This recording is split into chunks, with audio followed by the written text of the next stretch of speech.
Hello everyone, welcome to icon academy plus. আজকে তোমাদের সামনে একটা রিজনিংয়ের কোশ্চেন নিয়ে এসেছি।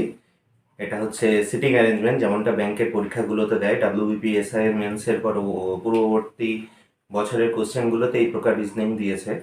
তো খুব ভালো করে প্রথম থেকে শেষ অবধি ক্লাসটাকে দেখবে, আশা করি অনেক কিছু শিখতে পারবে।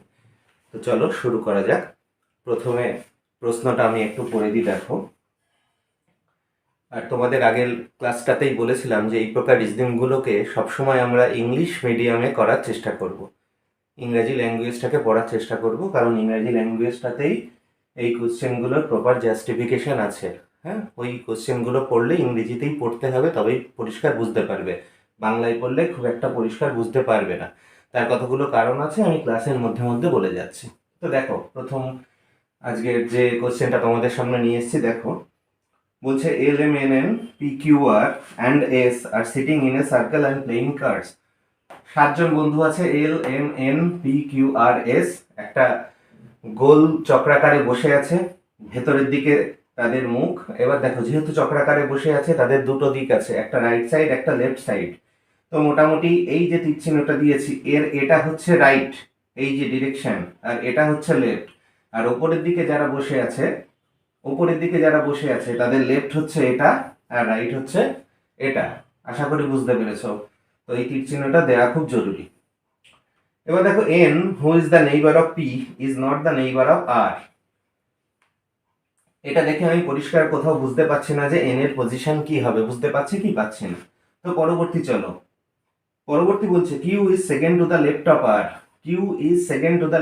আর। তো সিটিং অ্যারেঞ্জমেন্ট করার এটাই প্রথম রুল, যে একটা স্পেসিফিক জিনিস নিয়ে আমি শুরু করব, যে কি না Q is second to the left of R, অর্থাৎ যে কোনো পজিশনে আর হতে পারে।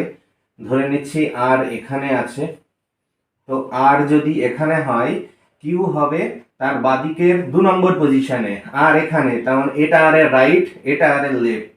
তাহলে কিউ কোন পজিশনে হবে? First position, second position. বুঝতে পেরেছো? নেক্সট কি বলছে, n is second to the left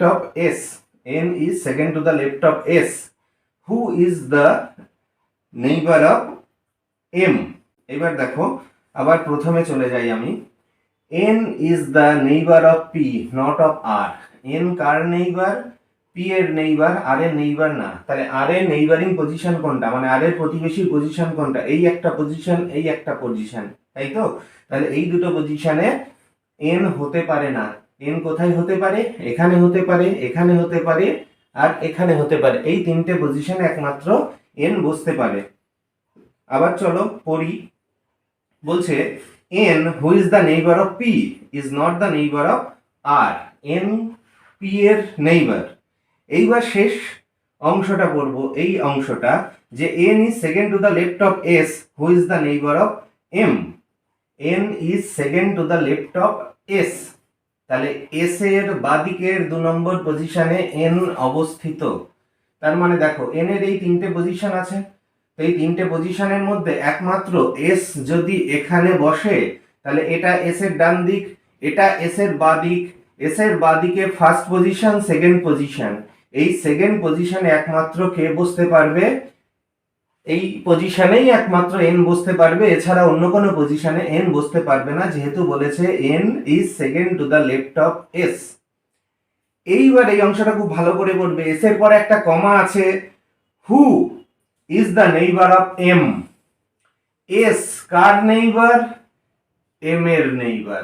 এই জন্যই তোমাদের বলছি ইংলিশ মিডিয়ামটা ফলো করতে, বা ইংলিশ ভার্সনটা ফলো করতে, যে কমার পরে যে হু থাকে, সেই হুটাকে বলে অ্যান্টিসিডেন্ট। সেই হুটা কাকে ইন্ডিকেট করে? তার ইমিডিয়েট লেফটে যে থাকে তাকে ইন্ডিকেট করে। বুঝতে পেরেছো? তাহলে এখানে হুটা কাকে ইন্ডিকেট করবে? এস কে ইন্ডিকেট করবে। এবার আরেকবার পড়ে দিই, এটা n is the second to the left of s। তাহলে s যদি এখানে হয়, s এর সেকেন্ড পজিশনে আছে n। এবার s কি? হু is the neighbour of m। s car neighbour? m এর নেইবার। তাহলে s এর পাশে কে বসবে? m বসবে। ক্লিয়ার হলো? তাহলে আমার আর দুটো পজিশন ফাঁকা আছে, এই দুটো পজিশন আমি পেয়ে যাব। প্রথমটা দেখো, n who is the neighbour of p। n car neighbour? p এর নেইবার। তাহলে এখানে কে বসবে? পি বসবে, এন এর নেইবার, কারণ একটা নেইবার পজিশনে অলরেডি এম অকুপাই করে আছে আর একটা ফাঁকা আছে পি। এবার এদের মধ্যে বাকি কে থাকলো? এল, তাহলে এল এখানে বসবে। বোঝা গেল? আশা করি ক্লিয়ার হয়েছে খুব ভালোভাবে। এই অংশটা দেখো, এবার আমরা কোশ্চেনে যাচ্ছি। এই অংশটা এস্টাবলিশ করাটাই একটু টাফ ব্যাপার, টাফ কিছু না, জাস্ট মাথার মধ্যে একটু ঢুকিয়ে নেবে। ক্লিয়ার? তো আমি নিচের পোর্শনটা মুছে কোশ্চেনে যাচ্ছি। কোশ্চেনগুলো দেখো খুব ইন্টারেস্টিং হবে। 1 নম্বর কোশ্চেন বলছে আমাকে, which of the following is true? নিচের কোনটা সত্যি? তো 1 নম্বর কোশ্চেনের 1 নম্বর অপশন কি বলছে? Q is the neighbour of S L.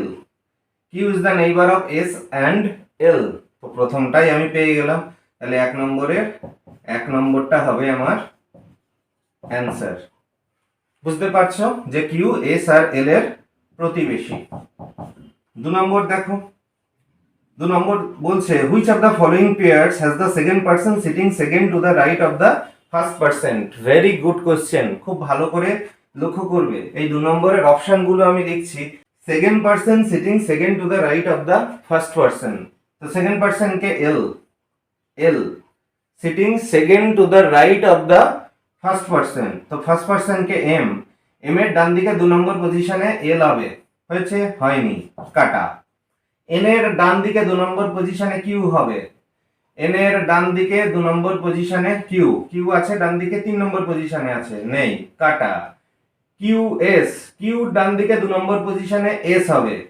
Q ডান দিকে 2 নম্বর পজিশনে কে আছে? আর, নেই, কাটা।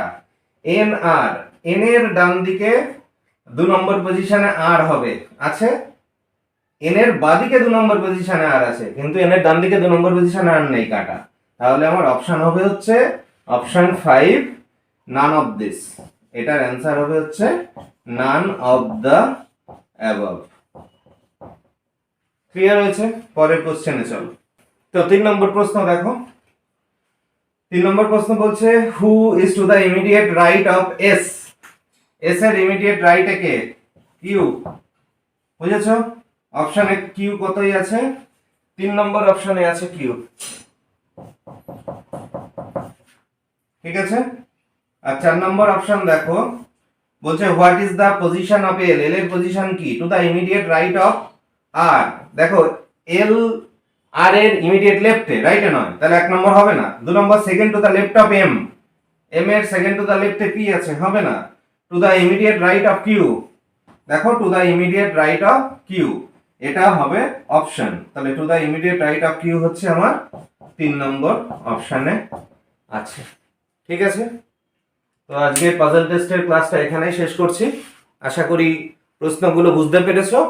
তো এরকম প্রশ্নই কিন্তু পরীক্ষায় আসছে এবং এইগুলোই তোমাদের বারবার করে প্র্যাকটিস করতে হবে।